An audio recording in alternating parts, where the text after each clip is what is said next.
नमस्कार, आप first look Bihar देख रहे हैं और मैं हूं अभिषेक रंजन। आज खास करके बातचीत करेंगे तो बिहार में जो है तिरहुत स्नातक क्षेत्र में विधान परिषद के लिए उपचुनाव होने हैं और 3 सितंबर आखिरी तिथि है फॉर्म भरने के लिए और वोटर बनाने के लिए। अगर कल तक की आंकड़ा की बात करेंगे तो लगभग 36,000 ही फॉर्म जो है जमा हो पाए हैं। अगर पिछले साल की अगर आंकड़ा की बात करेंगे तो करीब 1 लाख के करीब जो है आंकड़ा जो निकलकर सामने आया है, उसमें वोटर थे और उसमें वोटिंग हुआ था। लेकिन इस बार आखिर इतना कम क्यों है? ऐसे में हमारे साथ बातचीत करने के लिए हमारे पैनल में 2 मेहमान हैं। अरुण कुमार सिंह जो राजनीतिक विश्लेषक है, वही अगर बात करेंगे तो वीरेंद्र राय जी है, सामाजिक कार्यकर्ता है। दोनों मेहमान से आज बातचीत करेंगे और जानेंगे कि आखिर क्या कारण रहा कि इस बार जो है इतने कम वोटर का जो फॉर्म है वो अब तक जमा हुआ है और 1.5 साल का इस समय इस चुनाव में है। बहुत बहुत स्वागत है सर। देखिए, ऐसा है कि ये जो तिरहुत स्नातक निर्वाचन क्षेत्र का चुनाव होने जा रहा है, ये उपचुनाव है और इसमें जो देवेश चंद्र ठाकुर जी जो यहाँ से चुनाव जीते हुए थे विधान परिषद के बाद में वो सभापति भी हुए थे, वो सीतामढ़ी से लोकसभा के लिए चुन लिए गए। उसी सीट की वैकेंसी हुई है जिस पर ये चुनाव होने जा रहा है। तो लगभग आप ये उपचुनाव है, लगभग 2 वर्ष अब 2 बरस से कुछ ज़्यादा ये लोग रहेंगे, जो चुने जाएंगे वो रहेंगे। तो एक तो ये भी कारण है कि वोटर में उत्साह है। दूसरा ये है कि इलेक्शन कमीशन को सोचना चाहिए कि आप ये बार बार क्यों वोटर बनवाते हैं, इसका कोई औचित्य समझ में नहीं आता है। और ऐसे भी ये उपचुनाव था तो इस पर उसी वोटर लिस्ट से चुनाव होना चाहिए था और ज़्यादा से ज़्यादा आप ये कर सकते थे कि जो इसमें जिनका देहांत हो गया हुआ है उनके नाम को आप डिलीट कर देते और जो नए ग्रेजुएट्स हो गए हैं, जिनको कि 2021 का अक्टूबर महीना उनके लिए दिया हुआ है, उस समय तक जो ग्रेजुएट हो गए हैं उनको आप ज़्यादा से ज़्यादा ऐड कर सकते थे। लेकिन ये बात समझ में नहीं आती है कि विधान परिषद के इस चुनाव को इतना जटिल क्यों बनाया जाता है। और ये जटिलता जो पैदा हुई है वो लोकतंत्र के लिए भी बहुत अच्छा नहीं हो रहा है, क्योंकि जो सूचनाएं मिल रही हैं वो सूचना बड़ी भयावह है। और वो सूचना ये है कि लोग कॉन्ट्रैक्ट ले रहे हैं कि हम आपको इतना फॉर्म, इतना ग्रेजुएट का फॉर्म भरवा के हम आपको देंगे। और उसमें ऐसी भी बात सुनने में आ रही है कि उसके लिए जो कैंडिडेट्स हैं वो आर्थिक रूप से पैसा खर्च कर रहे हैं। और इस तरह से वो जो आदमी है जिसको आप एक तरह से ब्रोकर भी कह सकते हैं, वो ब्रोकर एक ही वोटर के लिए 2-2, 3-3, 4-4 कैंडिडेट से पैसा वसूल रहा है, ऐसी बात सुनने में आ रही है। तो एक तो उपचुनाव है और दूसरी बात यह है कि जब भारत जो लोकसभा के लिए निर्वाचन होता है या विधानसभा के लिए जो निर्वाचन होता है, जब उसमें मतदाता जो एक बार बन जाता है उसमें सिर्फ जोड़ घटाव होता है। यानी जो जिनका देहांत हो गया उनका नाम हटा दिया जाता है, डिलीट कर दिया जाता है, और जो नए लोग होते हैं जो 18 वर्ष की उम्र के हो जाते हैं, जिनको वोटिंग राइट मिल जाता है, उनका नाम जोड़ दिया जाता है। तो जो बड़े चुनाव में जब उस तरह की पद्धति है तो ये जो आप इस चुनाव में जो विधान परिषद के लिए चुनाव है, इसमें आप वोटर बनाने की जो बात नए तरीके से करते हैं, ये इलेक्शन कमीशन को इलेक्शन कमीशन पर प्रश्नवाचक चिन्ह खड़ा करता है। इसका कोई लॉजिक जो है वह स्पष्ट रूप से समझ में नहीं आता है। तो निश्चित रूप से एक तो उपचुनाव है और दूसरा बात यह है कि ये जो ब्रोकर्स पैदा हो रहे हैं जो कि जिम्मा ले रहे हैं कि साहब हम बना कर आपको जो है सो एक बंडल आपको सबमिट कर देंगे, आपको देंगे, तो वो जो दोनों चीज़ जो हो रहा है ये जो है सो लोकतंत्र के लिए खतरे की घंटी है। और इसीलिए ऐसा लग रहा है कि जो अभी आप देख रहे हैं कि 35-36 हज़ार रुपये आप बता रहे हैं कि 35-36 हज़ार ही मतदाता अभी तक मतदाता बनने के लिए आवेदन अभी तक आ पाया है। तो निश्चित रूप से ये बहुत ही खराब स्थिति है।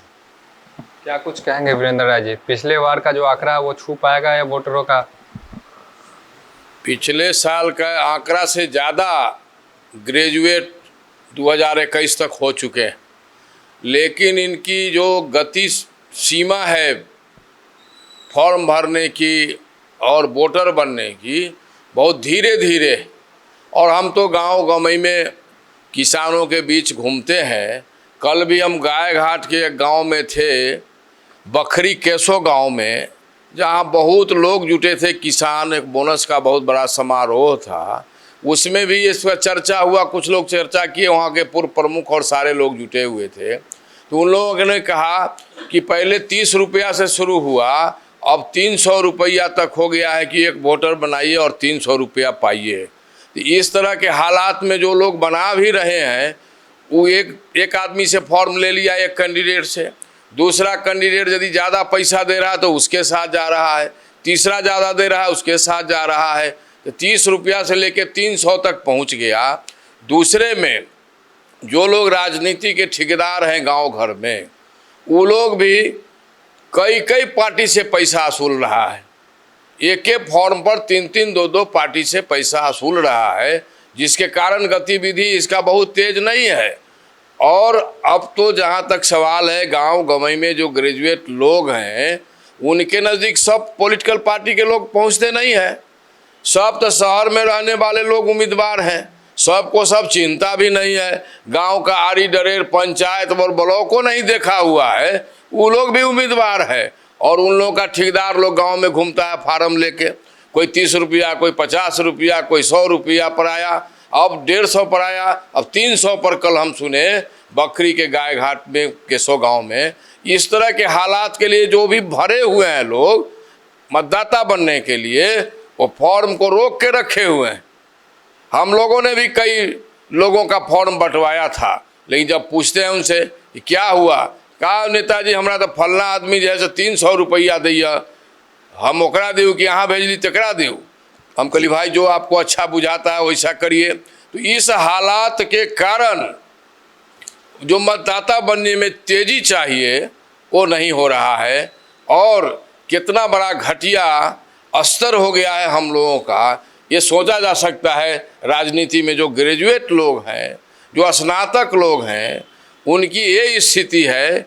और गांव में हर जगह जो ग्रेजुएट नहीं है, मिडिल पास नहीं है, नेता बना हुआ है, गांव का मुखिया बना हुआ है, हारल जीतल पॉलिटिकल लोग है, वो अभी उद्योग बनाए हुए हैं। इसको बड़ा उद्योग अभी हो गया है, 2-3 महीना रहेगा। इसीलिए इसका स्लो गति है कि लोग खोज रहा है कि ज़्यादा पैसा कौन उम्मीदवार देगा, उसके सामने भरवा के और उसको हम फॉर्म जमा करेंगे। और सब उम्मीदवार का खुला हुआ है काउंटर, वहाँ जमा करता है और उतना पैसा ले लेता है, जिसके कारण गति सीमा कम हो रही है।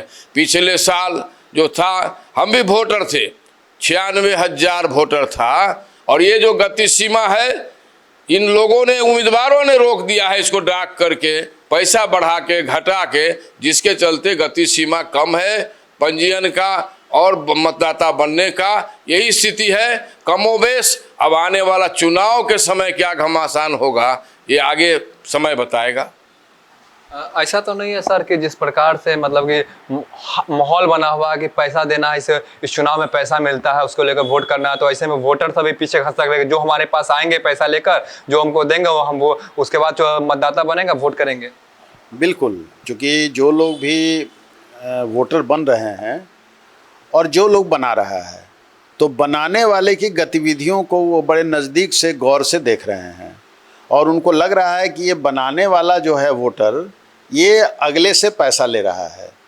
तो नेचुरली वो वोट देने जाने के दिन भी कई तरह के फ़ायदे को लेना चाहेगा। मसलन वो कैंडिडेट से गाड़ी की मांग करेगा, मसलन कैंडिडेट को उसके नाश्ता खाना का प्रबंध करना पड़ेगा, क्योंकि ये सारे जो बूथ हैं वो गांव स्तर पर नहीं हैं, ये ब्लॉक स्तर पर बूथ हैं। उसके बाद फिर बूथ सब डिवीज़न स्तर पर है, जिला स्तर पर है। तो और फिर उसके बाद वो दिन भर जो रहेगा उस काम के लिए, उसके लिए भी उसकी अपेक्षा होगी कि हमको इसमें भी 2-4-500 हज़ार रुपये 2,000 रुपये मिले। तो देखिए, मैं बराबर इस बात को कह रहा हूँ कि भारतवर्ष के लोकतंत्र में ये घून लग रहा है, और इस पर कोई भी पॉलिटिकल पार्टी हिंदुस्तान की जो खर्च की सीमा जो बढ़ती चली जा रही है, चुनाव जो खर्चीला बनाया जा रहा है, वो जानबूझकर इन सारे राजनीतिक दलों के मिलीभगत से ऐसा हो रहा है। क्योंकि ये लोग ये समझ रहे हैं कि अगर चुनाव को हम महंगा करके रखेंगे तो किसी भी कैंडिडेट को हमारे ही पैर पर आके गिरना पड़ेगा और हम ही उम्मीदवारी देंगे। इसलिए कोई इंडिपेंडेंट या कोई समाज का अच्छा आदमी चुनाव नहीं लड़ सके, इसलिए ये षड्यंत्र है सारे पॉलिटिकल पार्टीज का, सारे राजनीतिक दलों का। इसलिए षड्यंत्र है कि आखिर राजनीतिक दल इस पर क्यों नहीं मुंह खोल रहे हैं अपना, कि भाई हिंदुस्तान में लोकतंत्र है और लोकतंत्र में भी हम लोग संसदीय पद्धति में हम लोग रहते हैं। और उस स्थिति में अगर लोकसभा का चुनाव हो, विधानसभा का चुनाव हो, विधान परिषद का चुनाव हो और उस चुनाव को इतना महंगा बना दिया जाए कि सामान्य आदमी के हाथ से वो चुनाव निकल जाए और बड़े बड़े धन्ना सेठ पैसा खर्च करके और वोट को खरीदने की बात अगर सोचने लगे तो ये भयावह स्थिति है। और निश्चित रूप से इलेक्शन कमीशन को सोचना चाहिए। और मैं तो इस निष्कर्ष पर अब पहुंचा हूं कि चुनाव का पूरा खर्च स्टेट फंडिंग के द्वारा, यानी राज्य जो है, सरकार जो है, उसको फंड करना चाहिए। और किसी आदमी को सख्ती होनी चाहिए कि नहीं साहब, 1 रुपया अगर वो ये गैर मुनासिब रूप से अगर खर्च करता है तो उस पर कार्रवाई होगी। ऐसी व्यवस्था अगर आप नहीं करेंगे तो ये पैसे लेन देन की प्रवृत्ति बढ़ती चली जाएगी और निश्चित रूप से इस देश का लोकतंत्र खतरे में रहेगा। वोटरों को लेकर अगर जिस प्रकार से वोटर कम धीमी बन रहे हैं, तो ऐसे में जो प्रत्याशी है उन पर भी कहीं प्रभाव पड़ेगा। कई सारे दल के प्रत्याशी है, निर्दलीय प्रत्याशी है। प्रत्याशी तो घूम नहीं रहे हैं अभी, गांव में जो पॉलिटिकल दलाल लोग हैं वो घूम रहा है। और राजनीति जो अरुण बाबू प्रोफेसर साहब ने, जो सामाजिक विश्लेषक हैं, राजनीतिक विश्लेषज्ञ हैं, उन्होंने सही विश्लेषण किया है कि इसको तो जानबूझ के महंगा किया जा रहा है। शुरू में जब आज़ादी मिली तो सेवा करने वाले लोग सेवादार लोग होते थे, MP MLA MLC। उसके बाद क्रिमिनल सब होने लगा। क्रिमिनल सब जब ख़त्म हुआ तो अब थैली शाह, जिसको पैसा है वो आदमी हो रहा है, क्योंकि वोट बिकता है, जिसके चलते आज लोकतंत्र खतरे में है और सामाजिक व्यवस्था भी खतरे में है। अब तो जातों पात नहीं है। पहले जातों पात पर वोट लोग करता था कि ये BJP का है, ये राजद का है, ये जदयू का है, ये फलाना का है, ये निर्दलीय का है। अब तो पैसा पर बिक रहा है। और कुछ तो पॉलिटिकल पार्टी जिसको कोई घोषणा नहीं किया है, तरह तरह का बैनर अभी टांग दिया है बिना घोषणे के। उसमें भी जो पार्टी में दलाल सब है वो सबसे बढ़िया रुपया उतारा है उम्मीदवार सबसे, और वोटर बनाने के नाम पर गांव में गाड़ी लेके जा रहा है, नाश्ता कर रहा है, करा रहा है और 100-150 दलाली करके अपना ये काम शुरू का व्यवसाय कर दिया है। अब इसमें राजनीति और लोकतंत्र में सही जो समाज सेवा में लोग हैं उनका स्थान कहाँ है? शुरू में था, सामाजिक लोग थे, समाज सेवा में आए, उनको इस तरह का उम्मीदवारी मिलता था। अब तो पार्टी का नेता पैसा लेता है। पहले पार्टी का नेता पैसा देता था चंदा करके उम्मीदवार को लड़ने के लिए, अब तो टिकटे के लिए करोड़ों रुपया मांगता है और करोड़ों 2 करोड़ खर्चा होगा। अब ये से सुन रहे हैं, प्लानिंग बन रहा है कि 5,000 रुपये वोट हम खरीदेंगे, कोई कहता है हम 3,000 रुपये खरीदेंगे। तो हम लोग तो बहुत साधारण कार्यकर्ता है, शुरू से देख रहे हैं कि किस तरह से उतार चढ़ाव हुआ है। 60 वर्ष की अवस्था में हमने सैकड़ों चुनाव देखा है। देवेश चंद्र ठाकुर जी को भी बनते देखा है, बहुत लोगों को बनते देखा है इस सीट पर। और ये अभी जो गिरावट आई है, सबसे घटिया गिरावट लोकतंत्र का, पढ़े लिखे लोगों का है, जो आम चुनाव में इसका असर बहुत खराब पड़ेगा। तो देखिए कि अब बिहार में तिरहुत स्नातक क्षेत्र में उपचुनाव होने हैं विधान परिषद के लिए। और बता दें कि 3 सितंबर को जो है जो वोटर बनना है उनका आखिरी तिथि है, फॉर्म जमा करने का आखिरी तिथि है। ऐसे में देखिए कि जो वोटर बनने की जो गति है उनमें कहने कहीं धीमी देखी जा रही है। अब ये भी देखना होगा कि क्या जिस रफ्तार से पिछले बार का जो आंकड़ा है उस आंकड़ा को इस बार जो वोटर है वो छू पाएंगे कि नहीं। और जो मतदान यानी कि कह सकते हैं कि जो प्रत्याशी है वो लोग अपने तरफ से कितनी तैयारी कर रहे हैं। वो लोग अगर उनके पास अगर फॉर्म है तो क्या वो लोग अगर 3 तारीख तक अगर वो फॉर्म जमा करवा देते हैं तो क्या वो आंकड़ा छू पाएगा। आगे भी खबरों के लिए बने रहिए फर्स्ट लुक बिहार के साथ। तब तक के लिए नमस्कार।